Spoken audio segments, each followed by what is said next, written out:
हाँ, एक बार सभी साथियों को नमस्कार। एक बार अगर मेरी आवाज़ आ रही हो तो सभी साथी एक बार मेरे को बता दें और जल्दी से जल्दी जुड़ते रहें।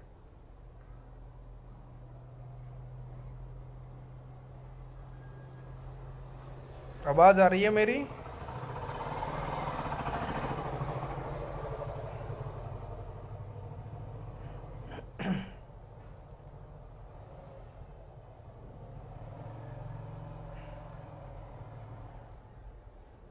अगर आवाज़ आ रही हो तो कोई भी एक साथी कमेंट सेक्शन में लिख के मेरे को बता दे कि आवाज़ आ रही है, जिससे मैं अपनी बात रखना स्टार्ट करूँगा और सभी साथी शेयर कर दें, जल्दी से जल्दी जुड़ते रहें।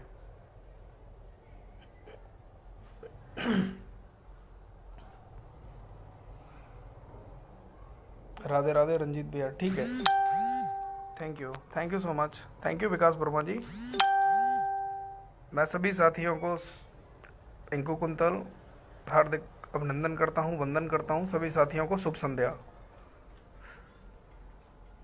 सभी को राधे राधे। उम्मीद है आप अपने घरों में बहुत अच्छी तरीके से रह रहे होंगे और स्वस्थ होंगे, अच्छे होंगे और अगली सूची के लिए प्रयास कर रहे होंगे। साथियों, आज का लाइव सेशन सिर्फ एक मुद्दे को लेकर रखा गया है। वो मुद्दा है, वो मुद्दा है डाटा विशेष प्रकरण का। कि जो डाटा है, आवाज़ नहीं आ रही क्या? पारसनाथ चौरसिया जी लिख रहे हैं आवाज़ नहीं आ रही है। हाँ, अपना कनेक्शन चेक करो एक बार पारस जी। तो एक बार चलो मैं थोड़ा सा तेज़ और बोल देता हूँ। मयंक भाई जुड़ चुके हैं, राजेंद्र सिंसनवार जी, सुमन बहन जुड़ चुकी हैं, काफ़ी सारे। राधे राधे मयंक भैया। हाँ, लखनऊ काना मौर्य भी जुड़ चुके हैं हमारे बीच में। हाँ, सभी को एक बार फिर से राधे राधे, शुभ संध्या, नमस्कार। साथियों, आज का जो लाइव सेशन है सिर्फ और सिर्फ एक ही बिंदु को लेके रखा गया है, वो डाटा विशेष प्रकरण है। बाकी इसमें और कुछ नहीं है, क्योंकि सभी जानते हैं कि डाटा शासन से बार बार मांगा जा रहा है। तो जाहिर सी बात है कि उसमें सीटें भी बढ़ने वाली हैं और वो डाटा आप लोगों को अपने बीएसए कार्यालय से जल्दी सचिव परिषद तक भिजवाना है। तो देखिए, अब मैं स्टार्ट करूँगा बात यहाँ से। देखो, पीछे क्या हुआ, भूतकाल में क्या हुआ, उसके सभी साक्षी हैं, सब लोग जानते हैं किस तरीके से हम लोगों ने मेहनत करी और अपने कार्य को अंजाम दिया और फाइनली मंत्री जी ने अपना चुप्पी तोड़ी और थर्ड लिस्ट पे प्रेस कॉन्फ्रेंस करके उन्होंने बात करी। एक बजाय अगर हम सीटों को छोड़ दें, उसमें से सीटों की संख्या को छोड़ दें, तो मंत्री जी का स्पष्ट संदेश यही था कि हम अगली सूची जारी करने जा रहे हैं। क्योंकि जब से 4000 नाम का सिगुफा मंत्री जी ने छोड़ा है, तब से कहीं ना कहीं जो चीज़ें हैं, जो अभ्यर्थी हैं, वो दो गुटों में बट गए हैं। हाई मेरिट वाला अभ्यर्थी है, वो मेहनत करना नहीं चाह रहा है, वो सोच रहा है कि मेरा हो जाएगा। लो मेरिट वाला बंदा इस चक्कर में नहीं मेहनत। तो मैं बस दो ही शब्द कहूँगा, इंग्लिश में बोलते हैं how sad is that and how bad is that. एक तरफ से बोला जाए तो चीज़ें बिंदुवार तरीके से शासन अपने तरीके से मांग रहा है। सबसे पहला डाटा जारी करने का जियो जारी हो गया था। यहाँ पे देखो, दो तीन चीज़ें आपको समझना बहुत ज़रूरी हो जाती हैं। तीन चीज़ों में सबसे पहले स्टार्ट करता हूँ मैं 25 मार्च। हाँ, आवाज़ आ रही है क्या? वो नेटवर्क की वजह से कट गया था। अब देखिए, तीन चीज़ें यहाँ पर समझना बहुत ज़रूरी हो जाती हैं सभी साथियों के लिए। एक बार गौर से सुनना, मेरा एक एक शब्द सुनना, ठीक है? तीन चीज़ें समझना बहुत ज़रूरी हो जाती हैं। सबसे पहले 25 तारीख को जो डाटा मांगा गया था, वो सिर्फ और सिर्फ नंबर मांगा गया था कि आपके जनपद में कितने पद रिक्त हैं, सिर्फ नंबर। किसी में 25 थे तो उन्होंने 25 दिखा के भेजा है, किसी में 50 थे तो उन्होंने 50 भेजा है सचिव प्रयागराज को, कहीं पे 150 थे तो वहाँ पे 150 भेजा गया, किसी डिस्ट्रिक्ट में 200 भी हैं तो वहाँ पे 200 भेजा गया।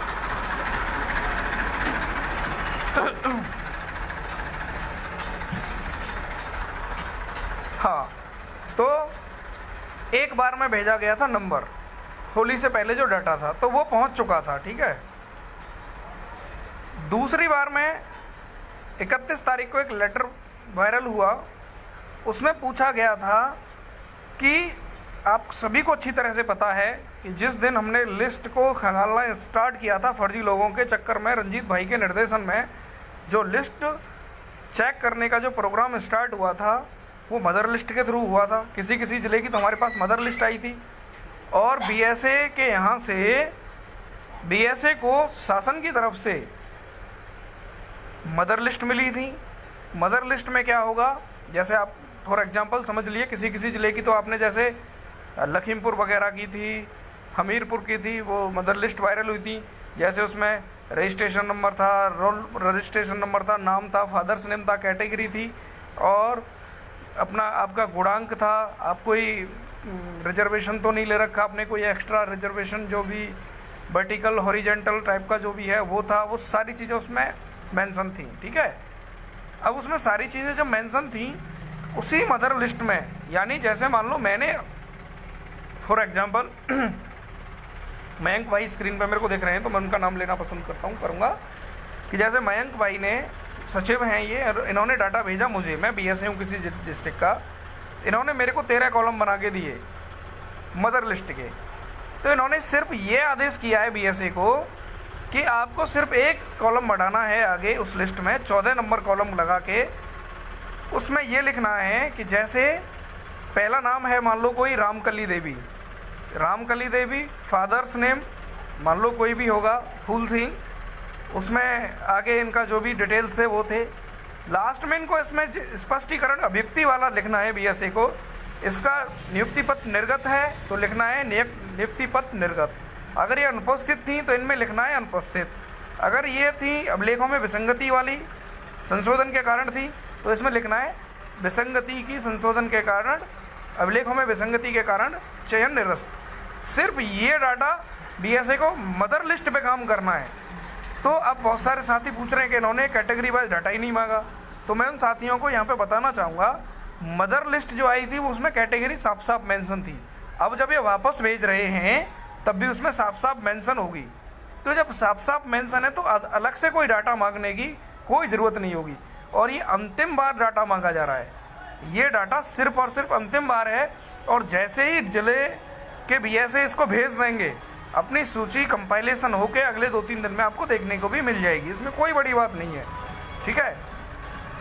अब देखिए आप लोगों को करना क्या है, आप लोगों को सिर्फ इतना करना है कि जैसे आज मेरी टीम बुलंदशहर से बात हुई थी, लोकेश भाई हैं, शिवा भाई हैं, वहाँ के बहुत अच्छे।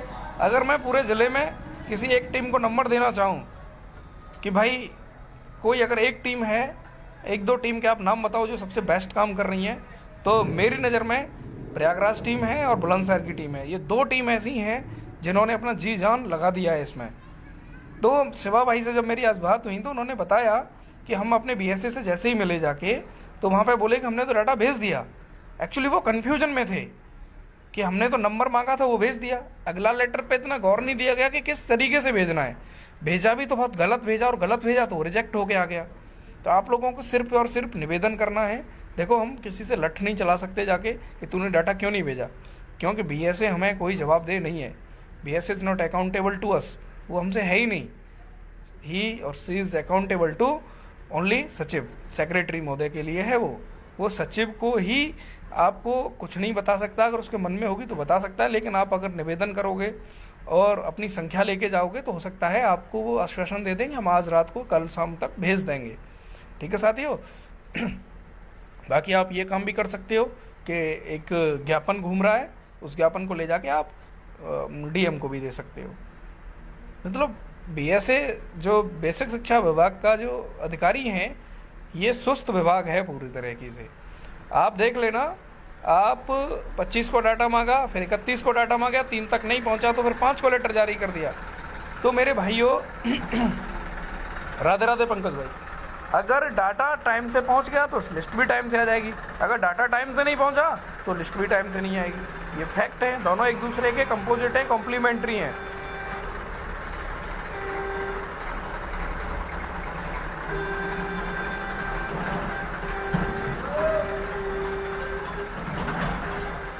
कॉम्प्लीमेंट्री हैं कि डाटा अगर उन्होंने मांग लिया जल्दी और जल्दी भेज दिया तो लिस्ट भी जल्दी आ जाएगी, और डाटा नहीं भेजेगा तो लिस्ट नहीं आएगी। क्यों नहीं आएगी, उसके पीछे एक रीज़न है। सबसे पहले शासन ने नंबर मंगाया, नंबर मंगाने के बाद उनके पास नंबर पहुंच गया कि हमें इतने पदों पे काउंसलिंग करानी है। अब वो मंगा रहे हैं कि किसके नेम पे काउंसलिंग चलानी। Suppose that Phoolkali Devi select हो गई। अब अगर सेलेक्ट हो गई फूलकली देवी, क्या पता कि शासन को तो पता नहीं है ये सारी चीज़ें कि फूलकली सेलेक्ट है कि क्या है। ये चीज़ बीएसए के रिकॉर्ड में है। अब बीएसए ने क्या किया, फिर से उस खाली सीट को उठा के किसी मान लो कान्हा मौर्य जी को दे दिया कि भाई अब एक ही सीट पर 2 बंदे सेलेक्ट हो गए, तो मामला क्लैश हो गया ना। भविष्य में किसी भी प्रकार का कोई रोड़ा ना अटके, किसी भी सीट को लेके एक एक सीट का यहाँ पे एक एक सीट को पर्सनली टेकअप किया जा रहा है, एक एक सीट को स्कैन किया जा रहा है कि ये सीट वास्तव में खाली थी या नहीं थी। इसीलिए मदर लिस्ट के साथ उन्होंने डाटा मंगवाया है। पहले क्या होता था, सिर्फ नाम, कैटेगरी, रजिस्ट्रेशन नंबर वगैरह डाल के और वो भेज दिए जाते थे। लेकिन क्योंकि देखो इसमें बीएसए भी सस्पेंड हो चुके हैं 69,000 में, 4-5 बीएसए भी सस्पेंड हो चुके हैं, एक आध अधिकारी भी इसमें सस्पेंड हो गया है, बड़ा भी जो सचिव और वहाँ पे बैठते थे प्रयागराज में सचिवालय और यहाँ पे लखनऊ में, वो भी सस्पेंड हुए हैं। तो विभाग नहीं चाह रहा कि कोई भी ऐसी सीट जो ऑलरेडी सिलेक्टेड हो यानी फिलअप हो चुकी हो और उस पर दूसरा भी कोई बंदा ले जाए नियुक्ति। तो एक सीट पर 2 बंदे तो कभी हकदार नहीं हो सकते। इस वजह से ही बार बार डाटा मांगने का ये है। क्रॉस चेकिंग होगी, क्रॉस चेकिंग होने के बाद जब वो पूर्ण रूप से सीट बिल्कुल वेकेंट होगी, पूर्ण रूप से वेकेंट का मतलब है मेरा यहाँ पे अनुपस्थित नहीं बोल रहा हूँ, वेकेंट का खाली होगी का मतलब है कि हाँ शासन की नज़र में ये आ जाएगा कि हाँ ये सीट पूर्ण रूप से अगली काउंसलिंग कराने के लिए योग्य है, तभी वो उस कैटेगरी में आएगी और उस पर लिस्ट बन के आएगी। अन्यथा कोई कितना भी जोर लगा ले वो लिस्ट पे नहीं जुड़ के आएगी जब शासन को लगेगा। और यहाँ एक चीज़ और बता देना चाहता हूँ, यहाँ पे पदों की संख्या ना 4,000 है, ना 4,600 है, ना 6,000 है, ना 8,000 है, ना 20,000 है, किसी को कुछ नहीं पता है। हाँ, एक प्रथम दृष्टया ये उम्मीद की जा सकती है कि 6,000 से ज़्यादा ही पद अगर इस तरीके से अगर देखा जाएगा तो 6,000 के आसपास पद हमें मिलने की पूरी संभावना है कि 6,000 हमें पद क्रॉस होते हुए दिखाई दे रहे हैं। इसमें वो भी चीज़ मेंशन होगी, एक चीज़ यहाँ पे ध्यान देने की बात है, इसमें वो भी सीट मेंशन होगी जो सीट विद्यालय लेने के बाद भी छोड़ी गई है। टीजीटी पीजीटी में जिनके सिलेक्शन हो गए हैं, बाद में जो रिजल्ट आए हैं, वो सीट भी इसमें जुड़ के आएगी। हाँ, बाद में उसको शासन रिक्त मानता है या नहीं मानता है वो शासन का इश्यू है, लेकिन ये जो उन्हें डाटा भेजना है वो इसी तरीके से भेजना है। डाटा भेजना है तो इसी तरीके से भेजना है, क्योंकि एक पर्टिकुलर प्रोसीजर होता है, उस प्रोसीजर के थ्रू हम नहीं जा सकते आगे। तो उस प्रोसीजर के थ्रू उन्हें गुजरना पड़ेगा, प्रॉपर चैनल है, उस चैनल के थ्रू जाना पड़ेगा। फिर वहाँ से सचिव के पास से वो सीधा एनआईसी जाएगा, डाटा एनआईसी होकर कंपाइलेशन होकर अगले 2-3 दिन में आपको लिस्ट देखने को मिल जाएगी। हाँ, हो सकता है कि हमारी काउंसलिंग चुनाव बाद हो सकता है कि स्लॉट फ्री हो गया तो पहले भी हो सकती है, लेकिन लिस्ट और जियो हमें अप्रैल में ही देखने को मिल जाएंगे। और हो सकता है कि 10 तारीख तक डाटा भेज दिया गया तो 15 तक हमारे हाथ में लिस्ट और जियो दोनों चीज़ें हो जाएंगी। ठीक है भैया, घबराने की किसी को बात नहीं है, सिर्फ अब 2-3 दिन की मेहनत बची है। मैं तो धन्यवाद देता हूँ मिस्टर रंजीत यादव का, रंजीत भाई का, कि जो इतना लो गुणांक होने के बावजूद भी मैदान में डटे हुए हैं और हार नहीं मानी है। लखनऊ लीगल टीम आपके साथ है और हमेशा साथ रहेगी। जो वादा हमने आपने कर रखा है, हमने आपसे कि अंतिम पद तक काउंसलिंग करवाएंगे, उस पद पर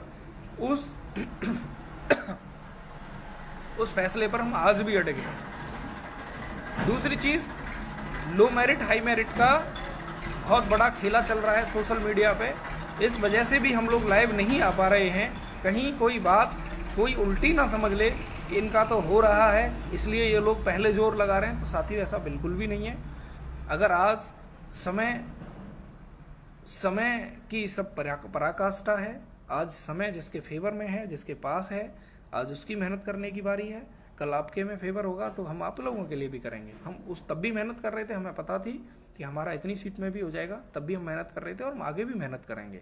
मेहनत करने में कोई परेशानी नहीं है, लेकिन हो सकता है सोशल मीडिया को छोड़ के और ज़मीन पे थोड़ा सा मेहनत करने का समय अब आ चुका है। अपने अपने जिलों की बीएसए ऑफिस तक तो सभी भाई जा सकते हैं, तो सभी भाई जाएं, बीएसए को दें, डाइट प्राचार्य को दें, डाइट प्राचार्य को देख के और डीएम साहब को भी दें कि ये शासन पे जल्दी से जल्दी भिजवाने के लिए जो जिसमें आप अनुरोध कर सकते हैं। काम करने के बहुत हैं, फेसबुक पे बेकार की बातें करने से कुछ भी कोई लाभ नहीं होगा।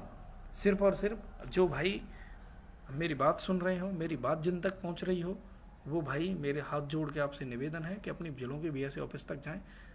ऐसा देखने में लग रहा है कि जब शासन इन सारी सीटों का डाटा मंगवा रहा है तो अचार नहीं डालेगा। संशोधन पे जो आना था वो आ चुका है, संशोधन बिल्कुल निपट चुका है पूरी तरीके से। रही बात आगे कोई मुद्दे की, तो ये आंसर की, एमआरसी, ये सब साइड के मुद्दे हैं। जब 67,867 की लिस्ट आ गई, वो ज्वाइन कर लिए, तो अगले 4,000 पे भी कोई दिक्कत नहीं आएगी। अगर 4,000 पे आएगी तो समझ लो 67,867 पूरी प्रभावित हो जाएगी। ठीक है। और एक चीज़ और, 67,867 ही इसमें नियुक्ति लेंगे। 1133 वो मुद्दा अलग है। 1133 को जोड़ के 69,000 पूरे पद बना दिए जाएंगे और उस पूरे 69,000 के 69,000 फिल कर दिए जाएंगे। ठीक है। तो उम्मीद है मेरे साथियों, भाइयों अपने जिलों की बीएसए ऑफिस तक तो चले ही जाओ। ठीक है। कोरोना चल रहा है, अपने अपने कम घूमिए, लेकिन बात अगर जॉब की है तो जाइए, सेफ्टी के साथ जाइए और वहाँ पे अपनी बात रखिए शालीनता के साथ। ये नहीं कि नहीं तुम्हें हमें डाटा बताओ कितना भेजा जा रहा है। बीएसए किसी को अकाउंटेबल नहीं है, ना बाबू किसी को अकाउंटेबल है। विभाग के गोपनीय काम है, वो जितना बता दें उतना सिर्फ रिक्वेस्ट कर लो कि जल्दी से जल्दी अपना डाटा भिजवा दीजिए, ताकि हम लोगों की लिस्ट भी जल्दी से जल्दी आ जाए। समझ लीजिए अगर 10 तारीख को डाटा इन्होंने भेज दिया तय समय से, मैं भी आज अपने जिले की बीएसए ऑफिस गया था, तो वहाँ पे भी ये बताया जा रहा है हाँ कि मदर लिस्ट पे काम चल रहा है और मदर लिस्ट के सापेक्ष ही हमें भेजना है। प्रथम दृष्टया में तो बीएसए लोगों को समझ में ही नहीं आया कि डाटा भेजना किस तरीके से। मैं तो ये सोचता हूँ उनको बीएसए बना किसने दिया। इन लोगों को जब स्टूडेंट फर्जी लोग हमने छांटे, ठीक है, इनको ये लोग भी हम बता रहे हैं कि नहीं भाई फेल कौन है, बीटीसी फेलियर की लिस्ट हमने इन्हें दी। फिर हम क्या कर रहे हैं, इनको ये भी बता रहे हैं कि आप डाटा इस तरीके से भेजिए। तो इनको तो पद पे बैठने का ही कोई वो नहीं है, क्यों बैठे हैं मेरी तो समझ में ही नहीं आ रहा है। तो साथियों, कल परसों जब भी आपके पास टाइम है, आप ज़्यादा से ज़्यादा जितने लोग हो सकते हैं उतने भाई ग्रुप बना के वहाँ पे जाएं और बीएसए ऑफिस में तब तक जाएं जब तक ये पूर्ण अश्योरेंस ना मिल जाए कि आपका डाटा भेजा जा चुका है। क्योंकि मुझे हर जिले में, हर जिले की बात कर रहा हूँ, 75 जनपदों में कोई भी आदमी ऐसा नहीं होगा, कोई भी लड़का ऐसा नहीं होगा कि जो बीएसए ऑफिस के 10-5 किलोमीटर के दायरे में नहीं रहता हो। सब रहते हैं। 2-4 कैंडिडेट आपको हर जिले में मिल जाएंगे जो बीएसए ऑफिस के 10-5 किलोमीटर के दायरे में रहते हैं, जिनकी लोकल मार्केट तक वहाँ पे पड़ जाती हैं। तो आप यही समझ लेना कि हम मार्केट जा रहे हैं, जाते ही जाते और वहाँ पे एक निवेदन कर आए। सामने वाले बंदे पे भी ये प्रेशर पड़ेगा, जैसा आप ये रंजीत भाई ने किया है। ये जो सब डाटा वायरल हो रहे हैं, पत्र भेजे जा रहे हैं, सब उन्हीं की मेहनत का नतीजा है कि हर एक सीट पे स्क्रीनिंग की जा रही है। तो मेहनत बंदा जब वो कर रहा है, वो लखनऊ में पूरे प्रदेश को देख रहा है, तो आप लोग अपने जिलों में तो जा ही सकते हैं, ऐसी उम्मीद की जा सकती है। ठीक है। और अंत में एक चीज़ और कहूँगा, बिना किसी को व्यक्तिगत रूप से लेते हुए सभी साथियों से अनुरोध है कि अपने अपने काम पे ध्यान दें। और ये नहीं जा रहा तो मैं क्यों जाऊँ, वो नहीं जा रहा तो मैं क्यों जाऊँ, मैं जा रहा हूँ तो ये क्यों नहीं जा रहा, इन सब चीज़ों को छोड़ के और जो काम करने के हैं आप वो करिए। कि जैसे जिलों में मान लो कि वो तो बीएसए ऑफिस के पास ही रह रहा है, वो नहीं जा रहा है, मेरा 2 साथी हैं, जब वो ही नहीं जा रहा तो मैं क्यों जाऊँ। एक दूसरे के सिर के ऊपर काम नहीं बांधें तो ज़्यादा अच्छा है। अपना काम स्वयं करें, क्योंकि सबको सभी इस भर्ती में स्वार्थ बस लगे हुए हैं। कोई किसी पे परोपकार नहीं कर रहा है। अगर कोई ये कह रहा है कि नहीं भाई मैं परोपकार कर रहा हूँ, तो वो रॉन्ग है, बिल्कुल उसकी इंटेंशन गलत है। सब अपने स्वार्थ के लिए ही इसमें लगे हुए हैं, तभी हम लोग एक बंद मुट्ठी की तरह हैं। मुझे लग रहा है कि मेरा सिलेक्शन इसमें हो जाएगा, तो मैं मेहनत कर रहा हूँ। आप लोगों को लग रहा है तो आप अपने लिए मेहनत कर रहे हो। भाई मैं ये थोड़ी ना कहूँगा कि नहीं भाई मेरी सीट उठा के किसी और साथी को दे दो, ऐसा नहीं कहेगा कोई भी। तो ये समय वो नहीं है, बहुत नाजुक समय चल रहा है, बहुत सेंसिटिव टाइम चल रहा है। आप ये मान के चलिए कि अगर ये टाइम हम लोगों ने गवा दिया तो अप्रैल भी जाएगा, मई भी जाएगी, जून भी जाएगा, फिर जुलाई में ही बात करना। थोड़ी सी मेहनत कर ले गए तो अप्रैल में बहुत कुछ हो जाएगा, ठीक है। और मैं कोई अगर आपको बोल रहा है कि इतने गुणांक तक से आप सेक हो, इतनी शीट्स पर आप सेक हो, तो वो झूठ बोल रहा है। किसी को कुछ नहीं पता है। मेरिट किस तरीके से बनेगी ये भी सिर्फ अनुमान है, सबके अपने व्यक्तिगत अनुमान है, ठीक है। कोई फूफा नहीं बैठा किसी का SCRT में कि जो आपको सही सही बातें बता दे, ठीक है। कोई नहीं बैठा। तो किसी की बात पे विश्वास किए बिना खुद आगे आकर काम करिए। और बाकी कोई चीज़ अगर लखनऊ से है, प्रयागराज से है, तो वो चीज़ें हम लोगों के माध्यम से देख ली जाएंगी। आप अपने जिलों में तो मेहनत कर ही सकते हैं, ऐसी उम्मीद हम कर सकते हैं। बिल्कुल भाई, मोरपाल जी ग्रुप बनाकर जाना ही सबसे बेस्ट है, मोरपाल जी भी बोलते हैं, तभी तो मैं बोल रहा हूँ। ऐसे अभी मेरे को पता चला कि हम जिला मथुरा में, मैं थे, जगदीश भाई थे, बहुत मेहनत की है, सालनी मेहनती, और राजेंद्र सिंसनबाड़ जी थे, मोहित कुमार मंटू जी थे, हम सिर्फ 5-7 लोग ही थे। अब मैसेज और कॉल इस तरीके से आ रहे हैं, जब पता चल गया कि 4000 सीटों पर लिस्ट आ रही है, तो ऐसे ऐसे कॉल्स आ रहे हैं जिनका गुणांक बहुत हाई है और वो कभी दर्शन भी नहीं दिए। तो लेकिन हम अगर ये बोल दें कि नहीं आपने दर्शन नहीं दिए तो इसलिए हम आपको कुछ नहीं बताएंगे या हम नहीं जाएंगे, ये नहीं जा रहा तो हम नहीं जाएंगे, तो ये सब बातें बेफिजूल की हैं। इन बातों में वक्त जाया ना करते हुए हम ऐसी उम्मीद सबसे कर सकते हैं कि सभी भाई जा सकते हैं और मेहनत कर सकते हैं। 3-4 दिन की बात है, जैसे ये चीज़ें डाटा चला जाएगा फिर किसी की कहीं पे भी कोई ज़रूरत नहीं पड़ेगी। राधे राधे कुंदन भाई। तो कहीं किसी की भी ज़रूरत नहीं पड़ेगी, लिस्ट आ जाएगी, अपना प्यार से काउंसलिंग कराना, अपने अपने विद्यालयों में होना। सीट बचनी तो 100% है, फिर अगली के लिए प्रयास करेंगे सभी लोग मिलके। जो भाई और बच जाएंगे उनके लिए भी मेहनत करेंगे। कुंदन भाई इस चीज़ को जानते हैं, अगर इनका नाम स्क्रीन पर फ्लैश हो गया है तो मैं बता रहा हूँ इस चीज़ के लिए कि ये एक्चुअली जयपुर में है, तो ये जानते हैं हर चीज़ को कि रीट की किस तरीके से वेटिंग निकलवाई है लोगों ने। तो हर चीज़ का एक, जिस तरीके से विभाग के पास विभाग जब जिस चीज़ को जिस तरीके से चाहेगा उस तरीके से बोलेगा, तो हम नहीं टिप्पणी कर सकते। हम मंत्री जी के पीछे 6 महीने लगे रहे कि अक्टूबर से लेके और अब तक कि नहीं भाई ये हमें कुछ बोल दें। नवंबर गया, दिसंबर गया, जनवरी गई, फरवरी, मार्च और अप्रैल गया, अब मार्च गया, यानी 6 महीने हो गए लगभग, 5-5.5 महीने मंत्री जी कुछ नहीं बोले। जब बोले तो अपने मन से बोले, जब उम्मीद भी नहीं थी कि अब बोल जाएंगे।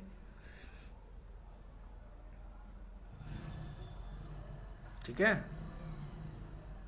बाकी आप मस्त रहो, स्वस्थ रहो, टेंशन फ्री रहो, ठीक है।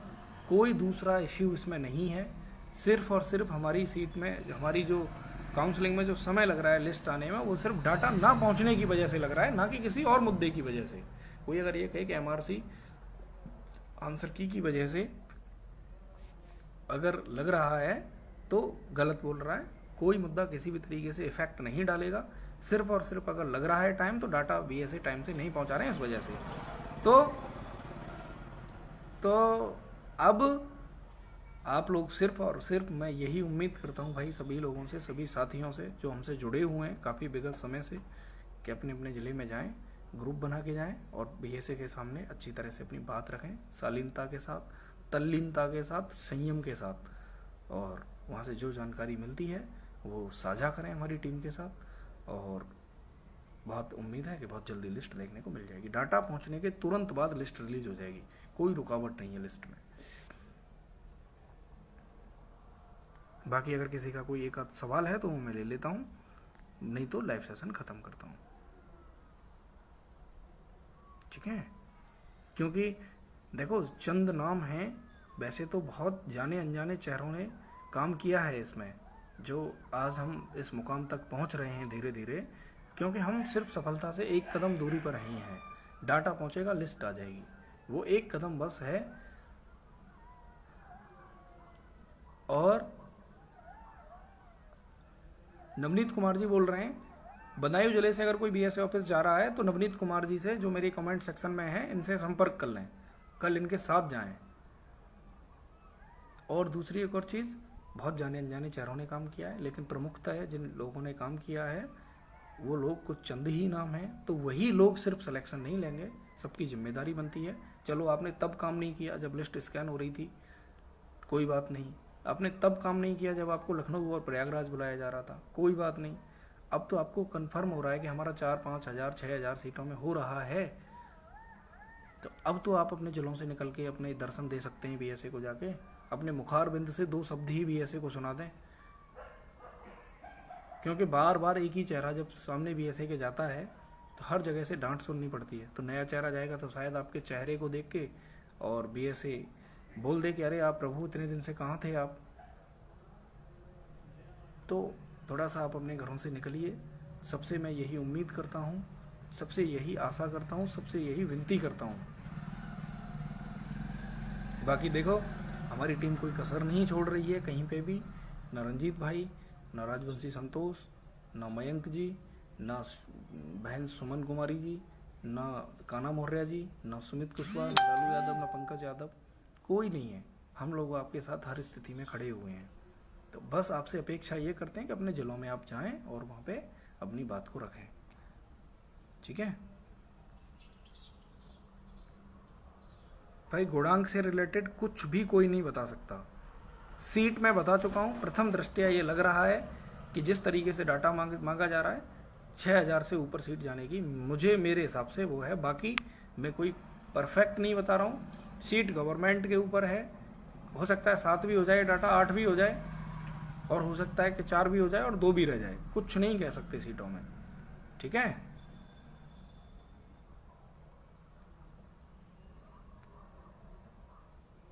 हाँ, और दूसरी एक और चीज़, ये बिल्कुल वो है, एक पोस्ट मैंने देखी थी।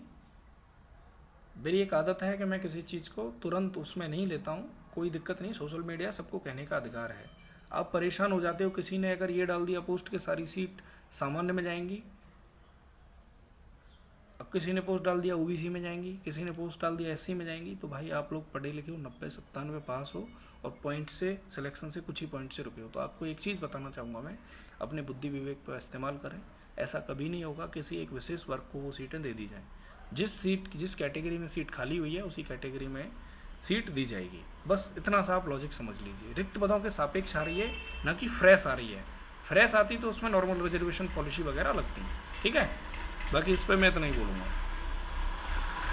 क्योंकि विभाग के वो अपने काम हैं। रीसप्लिंग होगी, ओवरलैपिंग होगी, वो विभाग के अपने काम है। किस तरीके से करना चाह रहे हैं वो, निर्विवाद किस तरीके से बने, वो विभाग के काम है यार। हमारा थोड़ा सोचना थोड़ी है। अभी हमारा सोचना इतना है कि डाटा वहाँ पे पहुँचवाना। हम विभाग के भी काम ले लें, हम सचिव भी बन जाएं, हम डीजी भी बन जाएं, हम अल्ट्रा डीजी भी बन जाएं, प्रो मैक्स डीजी सब बन जाएं, स्टार गोल्ड डीजी बन जाएं, वो गलत है, ठीक है। विभाग के काम विभाग को करने दो। सिर्फ हमारा काम इतना है कि हम निवेदन कर दें बस जाके। बिल्कुल चुनाव से पहले पूरे चांस हैं लिस्ट के प्रदीप भाई।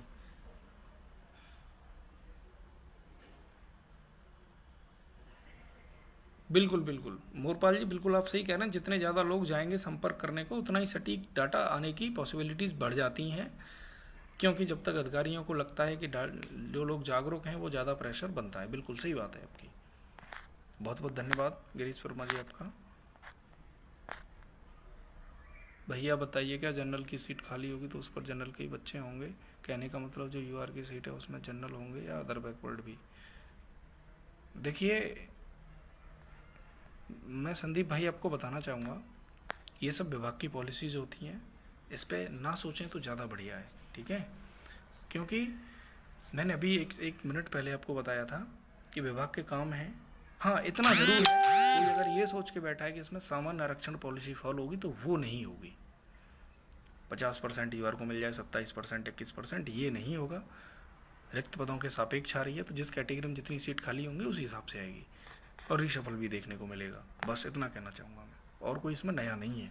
और बाकी होगा नहीं होगा, क्या होगा, किस तरीके से होगा, वो उनके काम है। ठीक है, अब मैं अपना लाइव सेशन एंड करता हूँ। ठीक है, रीसफल पे बोलेंगे, फिर कभी बोलेंगे, ठीक है, क्योंकि अभी हमारा काम ही जब है, जब डाटा पहुंच जाए प्रयागराज पे, तब कोई आगे का स्टेप हो ना, तब उसमें वो है।